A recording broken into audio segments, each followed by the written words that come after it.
नमस्कार, स्वागत है आप सभी का ज्ञान गंगा चैनल पर। हिंदू पंचांग के अनुसार फाल्गुन माह के कृष्ण पक्ष की चतुर्दशी को शिवरात्रि का उत्सव मनाया जाता है। इस दिन शिवलिंग के रुद्राभिषेक का खास महत्व होता है। इस दिन शिव भक्त अपने आराध्य महादेव की पूजा, व्रत और कथा करते हैं। आज के इस वीडियो में हम बात करेंगे कि महाशिवरात्रि का व्रत जो कि 11 मार्च 2021 को है, उस दिन चतुर्दशी की तिथि क्या रहेगी, निशिता काल पूजन का समय क्या रहेगा, पूजन सामग्री क्या है, पूजन विधि क्या है, पारण का समय क्या रहेगा और क्या है कथा व महत्व। तो चलिए शुरू कर लेते हैं वीडियो को। लेकिन वीडियो शुरू करने से पहले अगर आप मेरे चैनल पर नए हैं और अभी तक आपने इसे सब्सक्राइब नहीं किया है तो आगामी व्रत एवं त्योहारों की तिथियों की जानकारी प्राप्त करने के लिए आज ही मेरे चैनल को सब्सक्राइब कर लीजिए। साथ में बेल आइकन को प्रेस कर दीजिए ताकि आपको मेरे वीडियोस की नोटिफिकेशन मिलती रहे। वीडियो अच्छा लगे तो उसे लाइक और शेयर करना बिल्कुल मत भूलिए। तो चलिए शुरू कर लेते हैं आज का वीडियो। महाशिवरात्रि के अवसर पर होने वाले शिव जी की पूजा में निम्न सामग्रियों का इस्तेमाल किया जाता है। आप इन सामग्रियों को पहले से मंगवा कर रख लें। शिव जी की मूर्ति के स्नान के लिए तांबे का पात्र या बर्तन, तांबे का लोटा, अभिषेक में इस्तेमाल होने वाला दूध, भगवान को चढ़ाने के लिए वस्त्र, इसके अलावा चंदन, धतूरा, अकुआ के फूल, बेलपत्र, जनेऊ, फल एवं मिठाई के साथ ही पंचामृत बनाने के लिए जरूरी सामान भी पहले से ही तैयार कर रख लें। वहीं चावल, अष्टगंध, दीप, तेल, रुई और धूप बत्ती जैसी सामग्रियों की भी आवश्यकता पड़ती है। महाशिवरात्रि व्रत की पूजन विधि इस प्रकार है। शिवरात्रि के दिन व्रती को सुबह स्नान आदि से निवृत्त होकर स्वच्छ वस्त्र धारण करने चाहिए और मन में व्रत का संकल्प लेना चाहिए। साथ ही पूरे दिन मन ही मन ओम नमः शिवाय मंत्र का जाप करते रहें। इसके पश्चात आप मंदिर जाकर भगवान शिव की आराधना करें और साथ ही उनका अभिषेक करें। इसके लिए आपको दूध, शहद, पानी से मिलाकर आप उनका अभिषेक कर सकते हैं। आप उन पर बेलपत्र, भांग, धतूरा भी अर्पित कर सकते हैं। व्रती को पूरे दिन बिना खाए शिव जी की पूजा में लीन रहना चाहिए और शाम होने के बाद एक बार फिर स्नान आदि से निवृत्त होकर भगवान शिव के मंदिर जाकर उनकी आरती में शामिल होना चाहिए। अगर आप मंदिर नहीं जा सकते तो घर पर ही पूर्व या उत्तर दिशा की ओर मुख करके भगवान शिव की पूजा अर्चना कर सकते हैं।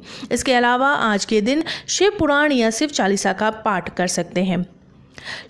भगवान शिव का पूजन निशिता काल मुहूर्त में किया जाता है। उस समय एक बार फिर से भगवान शिव की आराधना करें, उनकी आरती करें और उन्हें फल, फूल, चंदन, बेलपत्र, धतूरा, दीप, धूप आदि अर्पित कर भगवान शिव की पूजा अर्चना करें। अगले दिन व्रत का पारण करें और उसके बाद व्रत को खोलें। महाशिवरात्रि का व्रत साल 2021 में 11 मार्च 2021 दिन गुरुवार को है। चतुर्दशी तिथि का प्रारंभ होगा 11 मार्च की दोपहर 2:39 पर और समाप्ति होगी 12 मार्च की दोपहर 3:02 पर। निशिता काल पूजन का समय रहेगा रात के 12:06 से 12:55 तक। कुल अवधि रहेगी पूजन की 48 मिनट की। पारण का समय रहेगा 12 मार्च 2021 दिन शुक्रवार को सुबह 6:34 से दोपहर 3:02 तक। कुल अवधि रहेगी पारण की 8 घंटे 36 मिनट की। महाशिवरात्रि की कथा के अनुसार किसी समय वाराणसी के वन में एक भील रहता था जिसका नाम गुरुद्रुह था। वह वन प्राणियों का शिकार करके अपने परिवार का भरण पोषण करता था। एक बार शिवरात्रि के दिन वह शिकार करने वन में गया। उस दिन उसे दिन भर कोई शिकार नहीं मिला और रात भी हो गई। तभी उसे वन में एक झील दिखाई दी। उसने सोचा, मैं यही पेड़ पर चढ़कर शिकार की राह देखता हूँ, कोई ना कोई प्राणी यहाँ पानी पीने आएगा। ये सोचकर वो पानी का पात्र भरकर वृक्ष पर चढ़ गया। उस वृक्ष के नीचे शिवलिंग स्थापित था। थोड़ी देर बाद वहां एक हिरनी आई। गुरुद्रुह ने जैसे हिरनी को मारने के लिए धनुष पर तीर चढ़ाया तो बेल के वृक्ष के पत्ते और जल शिवलिंग पर गिरे। इस प्रकार रात के प्रथम पहर में अनजाने में ही उसके द्वारा शिवलिंग की पूजा हो गई। तभी हिरनी ने उसे देख लिया और उससे पूछा कि तुम क्या चाहते हो। वो बोला कि मैं तुम्हें मार कर मैं अपने परिवार का पालन करूंगा। ये सुनकर हिरनी बोली कि मेरे बच्चे मेरी राह देख रहे होंगे, मैं उन्हें अपनी बहन को सौंप कर लौट आऊंगी। हिरनी के ऐसा कहने पर शिकारी ने उसे छोड़ दिया। थोड़ी देर बाद उस हिरनी की बहन उसे खोजते हुए झील के पास आ गई। शिकारी ने उसे देखकर पुनः अपने धनुष पर तीर चढ़ाया। इस बार भी रात के दूसरे पहर में बेल के वृक्ष के पत्ते व जल शिवलिंग पर गिरे और शिव जी की पूजा हो गई। उस हिरनी ने भी अपने बच्चों को सुरक्षित स्थान पर रखकर आने को कहा। शिकारी ने उसे भी जाने दिया। थोड़ी देर बाद वहां एक हिरन अपनी हिरनी को खोज में आया। इस बार भी वो सब हुआ और तीसरे प्रहर में भी शिवलिंग की पूजा हो गई। वो हिरन भी अपने बच्चों को सुरक्षित स्थान पर छोड़कर आने की बात कहकर चला गया।